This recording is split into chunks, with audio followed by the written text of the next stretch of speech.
Hello and welcome back to another Giant Slayer TFT Top 10 video. Today we'll be going over the top 10 shadow items for patch 11.10. Shadow items are the main mechanic of set 5 and they've done a wonderful job so far in balancing them both to be interesting and strong. We'll dive into which items you should be considering in your games. With all that said, let's go ahead and get started. But before we begin, please don't forget to click the links in our description. Give your support to everyone who helped make this video happen. We host many TFT tournaments with plenty of exciting content to come, so be sure to also follow our Giant Slayer TFT social media pages. Alright, let's get back to the video. Starting off our top 10 shadow items, we have Ionic Dark Spark coming in at number 10.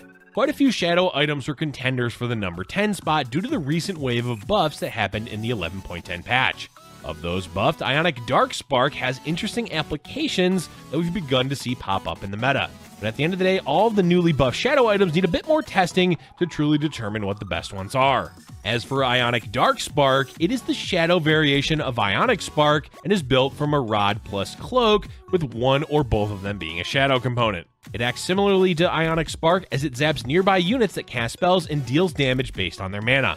Unlike the normal version, the shadow variation zaps both enemies and allies. It also does not lower magic resistance of enemies. Instead, the item holder gains stacks of ability power whenever a spell is cast within 2 hexes. The stack was recently buffed to provide 10 ability power instead of 5, so it stacks much faster than before. The damage to allies was also lowered to be 50% of their maximum mana, so it's not as harmful to your own units. There's a few applications of Ionic Dark Spark that we're seeing. First is on frontliners or melee units that are based around their ability, such as Mordekaiser. The longer the fight goes on, the more he will scale, and since he's inherently tanky, it means he can get up to an absurd amount of stacks. The other way this item is being used is next to Karma, as she will ramp up in a fight, providing stacks to nearby Dark Ionic Spark holders. And since she lowers her maximum mana pool, she ends up taking very little damage despite spamming constantly. It's a unique interaction, so for the most part, this item is used on AP frontline champions.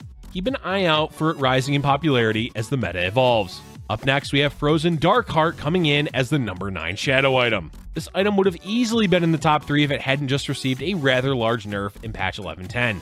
Originally, it slowed down the attack speed of nearby enemies and allies by 50%, but now it only slows by 35%. 50% was way too good, so it makes sense that they nerfed it, though now it's at the original numbers of regular Frozen Heart. That's why it's still doing well, as 35% is still really good, as was evidenced by the fact that regular Frozen Heart slowed by that much originally before the nerf. Sure, it has a downside in that it slows down allies within 1 hex, but proper positioning often eliminates that issue. At the end of the day, it's still really effective on assassins, and in particular Diana. We may end up seeing it receive more nerfs in the future, depending on how prominent it continues to be in the meta. Let's move on to the next shadow item coming in at number 8, Turbulent Zephyr. Most of the shadow items tend to be better than their regular counterpart in some way, and as such, they're used more often. This is not the case with Turbulent Zephyr because regular Zephyr is still used a lot and far more often than the shadow version. There's a few reasons for this, but the main reason is just a lack of planning to make Turbulent Zephyr. By that we mean it's not an item that you plan to make, and with shadow components being so rare, you generally end up using them for specific reasons. Oftentimes, shadow items are used on carries or important frontliners, not so much for their utility outside of Frozen Darkheart on assassins. So planning to have the components for Zephyr, either version, is quite rare. It's made when you have leftover components and have nothing else to make, or if you find one off the carousel. And the other reason it's not used as much as normal Zephyr is the stigma of it buffing champions that it hits. But that increase in damage is only 30 attack damage and 30 ability power, so it's useful against a plethora of champions that having a boost in their stats won't matter. Putting that function aside, it lifts an enemy for 8 whole seconds. That is a ridiculously long time, especially since it ignores CC immunity. That's 3 more seconds than the regular Zephyr, which is already a powerful utility item. All in all, we'll likely see this item used more as players get more comfortable using shadow items. It's an especially useful early game item where 1 unit gone for 8 seconds can completely win you the fight. So if you're looking to experiment with it, try it out there. Speaking of CC immunity, our next shadow item coming in at number 7 is Caustic Quicksilver. For sure, everyone is familiar with this item as it's relatively common in the meta, especially with the current meta with Jax and Skirmishers. But for a quick refresher, it makes the item holder immune to crowd control permanently. The downside is that they lose 20% of their maximum health, which is a pretty hefty price. Caustic Quicksilver isn't always prioritized over regular Quicksilver because the penalty is rather harsh, so both items are interchangeable depending on what components you hit. But for melee carries like Jax, having permanent crowd control immunity is amazing. Remember how good Olaf was because his ultimate made him immune to CC? Well, there you go. Caustic Quicksilver provides that for the whole combat. It's definitely not as useful on backline champions since they often have lower health pools and lowering them further can be scary. But on a melee champion, it's for sure superior to regular Quicksilver, though at the end of the day, it really just depends on what components you have. Moving on, we've got Zekes Bleak Herald coming in at number 6. Zekes Bleak Herald is one of the few shadow items that gets used far more than its regular counterpart. Sure, regular Zekes can be useful, but the shadow version gives a huge increase in attack speed to the item holder, which is amazing on backline ranged champions like Aphelios, Draven, and previously Vayne. And they just buffed it slightly so the penalty to your allied champions is only 20% instead of 25% of their attack speed being reduced. That said, it's mostly a replacement item for Rageblade when you're unable to secure it. Rageblade has fewer downsides, though it does take a bit longer to ramp up to the same attack speed that Zekes Bleak Herald gives. But with most range carries requiring at least one attack speed item, Zekes Bleak Herald fits that slot well. Next is an underutilized shadow item coming in at number 5, Spectral Spear of Shojin. We say underutilized because the regular version tends to be made more often, even though the shadow variation is really good. Normal Shojin increases the mana gain per attack by 8, while the shadow variation makes it go up to 14, though the wearer loses 15% damage. Previously, it was a 20% damage reduction, but it got buffed recently in the 11.10, which is one of the reasons we're showcasing it today. Now, 8 compared to 14 may not seem like a lot, but it really is. But it does depend on which champion because a unit with a smaller mana pool won't need to gain mana as quickly. In that case, either blue buff or regular Shojin is fine. But for champions with high mana pools like, say, Heimerdinger, who recently had it increased to 140, Spectral Shojin is a huge increase in mana gain. Since they seem so gung-ho about increasing mana pools for AP caster champions, Spectral Shojin may eventually become a must-have item. Of course, due to the damage reduction, it's not as good on main carries, and instead works better for utility champions. Syndra, for example, is great because her ability is more about utility than damage. Victor will spew out more shield, same with Lux.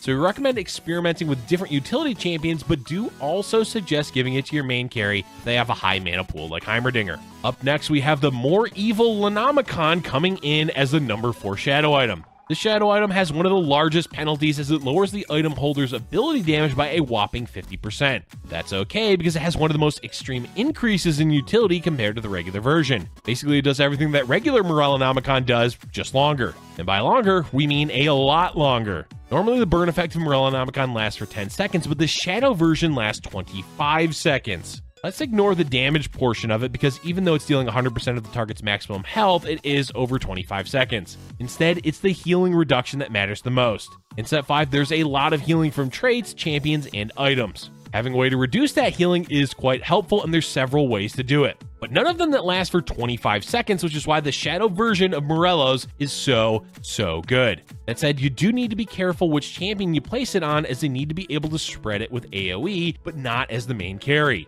Vel'Koz, for example, is not going to want this item since it would lower his damage by far too much. Kennen, on the other hand, is one of the best holders of it since his ability is all about utility already. Moving on to our top 3, we have Static Stiletto coming in at number 3. Static Stiletto and regular Static Shiv are very similar items. Both reduce enemy magic resist by 70% when the lightning procs and deal 70 damage. Because of that, you may think, well, regular Static Shiv is probably better as it has no downside. But the downside to Static Stiletto only reduces the attack damage of the item holder by 33%, and since they're using it to lower the enemy magic resist, who cares if your unit does less auto attack damage? So there's rarely ever a time where the regular version is better than the shadow version of Static. There's no reason to run the item normally if you're playing an AD comp, and the AD doesn't matter if you have it on an AP composition. So why use the regular version? As for when it's good, well, it can be quite useful all game, but especially good in the early game where the 70 magic damage actually makes a difference. In late game, it's still useful because of the magic shred, though what champion you give it to depends on what you're running.